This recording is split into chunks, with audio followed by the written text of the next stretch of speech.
Do you struggle with staying motivated when it comes to maintaining your reef aquarium?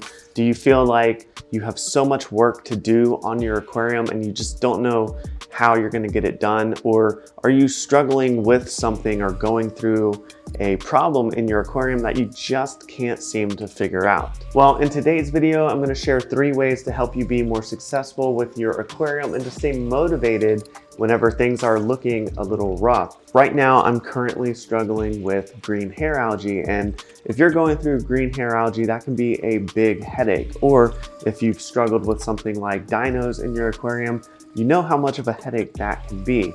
But to stay motivated enough to handle those issues can sometimes be challenging in itself.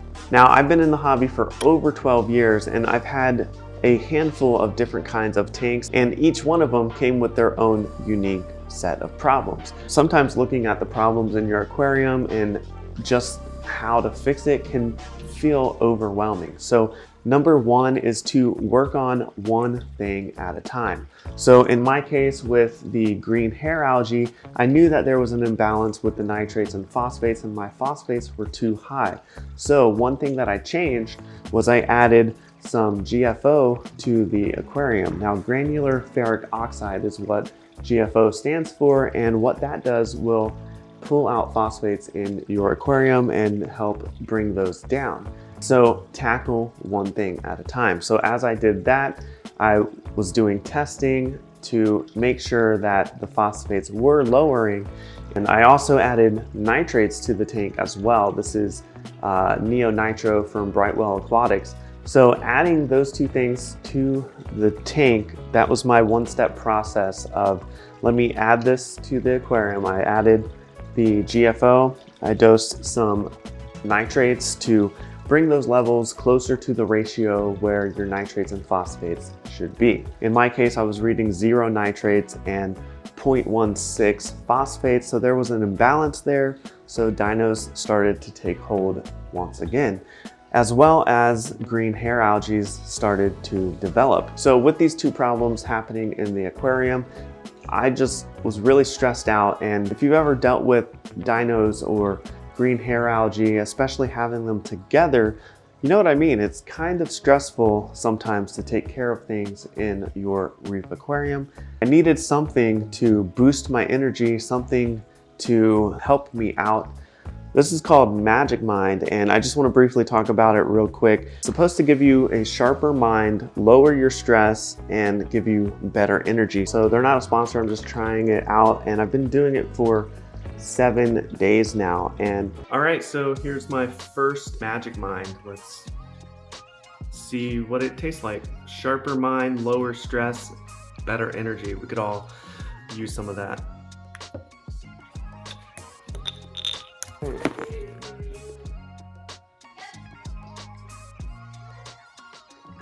Okay, that's 1. Day 2 Magic Mind. So all you gotta do is shake it up real quick, like that, open it up. And you can mix this or just take it just like this. It actually tastes really good. So Magic Mind is formulated for mental performance, for less stress and better energy. It's got vitamins in it. It's got lion's mane mushroom. That's going to help you with your mental performance. I mean, I've been taking this for the last 7 days and it's actually really, really good. All right, time for another Magic Mind. I'm pretty impressed with it.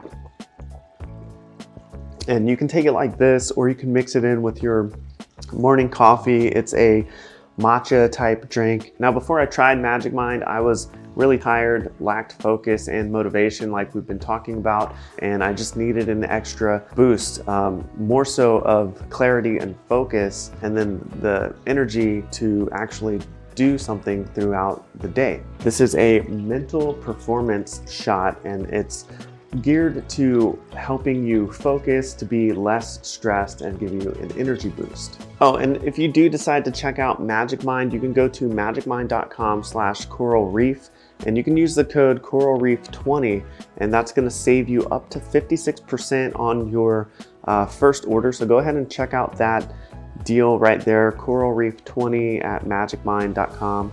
So now that I've had my magic mind, it's time to work on step number 2, which is actually get in there and do something and fight the problem at hand. Especially with green hair algae, you want to do some manual removal because the green hair algae can suffocate your corals and kill them. And so I needed to get in there and do something, one thing at a time while we're manually removing.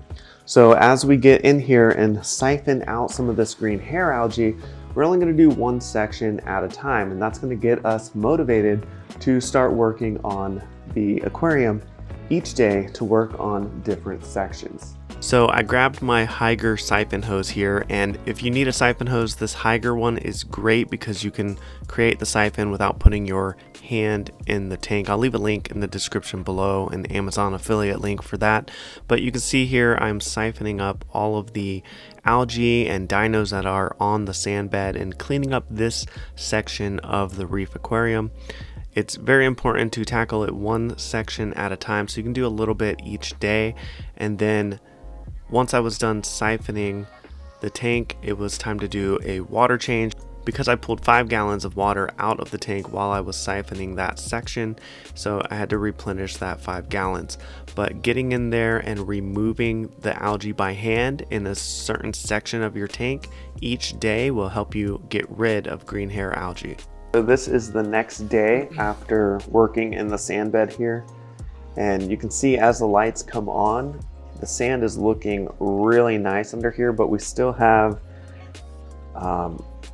hair algae that is on its way out because of the blackout. It's not full strength.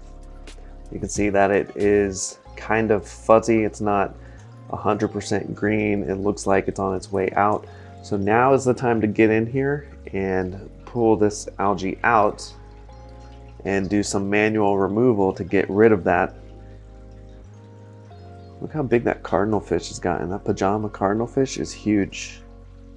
So tip number 3 when it comes to staying motivated with your reef aquarium is to not compare yourself to other people's aquariums out there. There are a lot of tanks that you may consider super successful that are growing SPS corals really well. So don't compare your reef tank to anyone else's tank. This is your aquarium. Remember why you got it in the first place. Was it to have a fish only tank where you enjoyed the fish just swimming around and doing their thing in your aquarium? Or did you get into the hobby to have corals and have an amazing looking tank? This is a process. Having an aquarium, there's a process. There's always going to be something to do. There's always going to be something to learn. So I just want to encourage you, don't get caught up in the comparison trap of looking at everyone else's aquarium and you think they're so far along and their aquarium is so awesome and my tank is just going through these battles and I'm going to have to start over. Part of the process is learning along the way. There's so many things to learn in this hobby. So don't get stuck on the couch when it comes to your reef aquarium.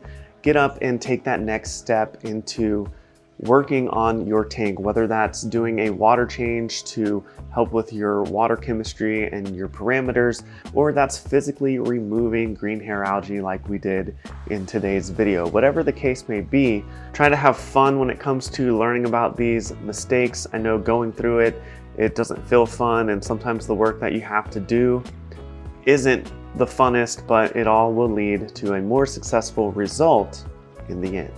If you've enjoyed this video, then I know you're gonna like this video up here, so go ahead, click or tap your screen to watch that video. Thank you so much for liking, commenting, and subscribing, and I will see you in the next one.